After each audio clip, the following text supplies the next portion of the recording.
السلام عليكم ورحمة الله وبركاته. اللهم صل وسلم وبارك على سيدنا محمد وعلى آله وصحبه وسلم. ازيكم عاملين ايه؟ يا رب تكونوا بخير. النهارده العزومة عزمتهم على محشي كرنب ومشكل كوسة وبتنجان وفلفل زي ما انتم شايفين كده، وكان نفسي اعمل ورق عنب بس الوقت ما كانش يسمح، فحبيت ان انا اشارككم معايا الغداء او العشاء اللي انا عملته، ويا رب يعجبكم. انا هنا كنت قليت، طبعا كلنا عارفين التقلية بالبصل والثوم والطماطم والتوابل، وانا عملت اكتر من مرة على القناة محشي وقليت وجبت يعني بتفاصيله، فحبيت ان انا اخدها يعني ايه معاكم كده على السريع. طبعا انا كده بعد ما التقلية اتسبكت كويس خدت منها للحمة، ويعني بحلة تانية لو ضفت لها لحمة بقلب الصلصة. وهنا كنت غسلت الرز والخضرة خرطتها بالشكل دوت وبضيفهم على بعض. طبعا انا كنت بحب اعمل البصل، بفرم بصل احمر وبحطه مع الخلطة اللي انا بعملها بتاعة المحشي، بس المرة دي حبيت ان انا ايه كنت بحطها مع يعني بصل كتير وبصل بودر في التوابل، فما حبيتش ان انا اكتر البصل. هنا برضو ايه يعني بدأت ان انا اعمل بقى الكرنب بالشكل دوت. طبعا بحط الخضرة هنا الحلة هنا مكان التقلية، فطبيعي ان انا كده كده هسوي فيها المحشي، فما فيش اي مشاكل كده. لو عندك بقى ضلوع او اي حاجة بتحطها بالقعر وبتبدأ ان انت تلف المحشي بالشكل ده، انا كده عملته بالشكل ده لان انا كنت هعمل فلفل فحبيت ان انا اديله طعم الفلفل، فبحط الفلفل عملت له مكان بالشكل دوت. هنا كان عندي الفلفل اللي هو الملون اللي هو المسكر بالشكل ده، اصفر واحمر واخضر، انتوا عارفينه طبعا بتاع السلطه بيبقى جميل جدا ومسكر. هنا بقى حبيت ان انا عندي فرخه، الفرخه دي بقى غسلتها وقطعتها وغسلتها بالملح والخل كويس، وبدات ان انا احطها بالميه بعد ما اتغلت، وحطيت فلفل اسمر وملح وبصلتين. طبعا لو حابه تحطي مكعب ماجي يعني بيعزز من طعمها احسن. لو مش حابه ان انت تضيفي ماجي خلاص مفيش اي مشاكل، يعني ده بيدي طعم احسن للشوربه. انا هنا كنت بحط الفرخه بالشكل دوت. طبعا الفرخه انا هنا ما بنحبش ان احنا نقليها عشان برضو بيبقى بزيت وكده، فبحب ان انا ايه احطها بالشكل دوت واعملها بالصلصه واحطها بالفرن.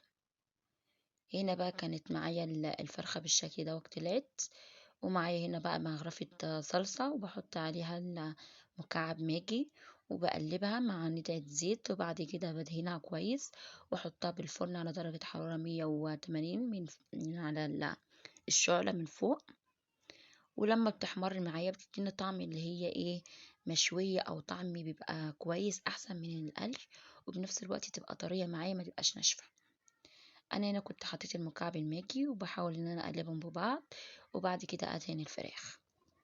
طبعا الطريقة دي سهلة جدا وبسيطة، وفي نفس الوقت بتدي طعم حلو للفراخ أحسن من القلي ولو حابين ان انتوا تعملوا لها الخلطة، لو مش متوفر عندكم الصلصة بتعملوا طماطماية مع البصل مع بصلاية في الكبة أو الخلاط مع الفلفل الأسمر وفابريكا وشطة وملح أو مرق الدجاج، وبعد كده تفرمي الخلطة دي مع بعضها مع نقطة زيت، بتبقى جميلة جدا بالتتبيلة.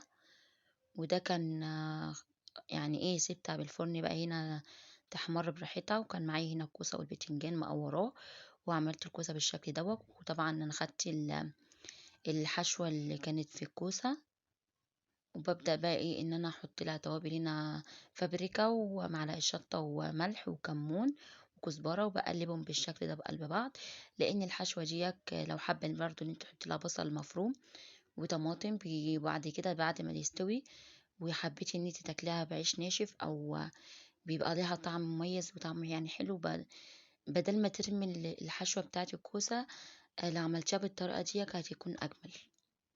هنا انا حطيت لها طماطم صحيحة بالشكل ده، وكده عبيت المكونات اللي عندي، وببدأ بقى ايه ان انا هسقيها. طبعا قبل ما اسقيها بحط لها مغرفة دمعة بالشكل دوت من على الوش، وبعد كده عندي بقى الشوربة بسقي فيها الحلة اللي عندي. وهنا كان معايا المحشي بالشكل ده كان استوى، اللي هو محشي الكرنب والفلفل، وهناك برضو كنت حاطة على العين التانية اللي هو البتنجان والكوسة. هنا انا كنت حاطة ورقتين على الوش ده، على وش الفلفل، عشان برضو ايه يكتم الحرارة يعني يكتم الحرارة ويستوي على طول، ميبقاش قلبه ني. او الشكل ده بشيل الورق من على الوش وبشوف بقى اذا كان استوى ولا لا. طبعا الحلة اللي انا قليت فيها هي اللي انا حطيت فيها يعني لفيت فيها المحشي، طالما هي مكان الصلصة مفيش اي مشاكل. هنا كان استوى معايا، وبرضو هنا برضو المحشي التاني كان استوى، وهنا الفراخ كانت احمرت بالشكل دوت وادانا الطعم واللون ده.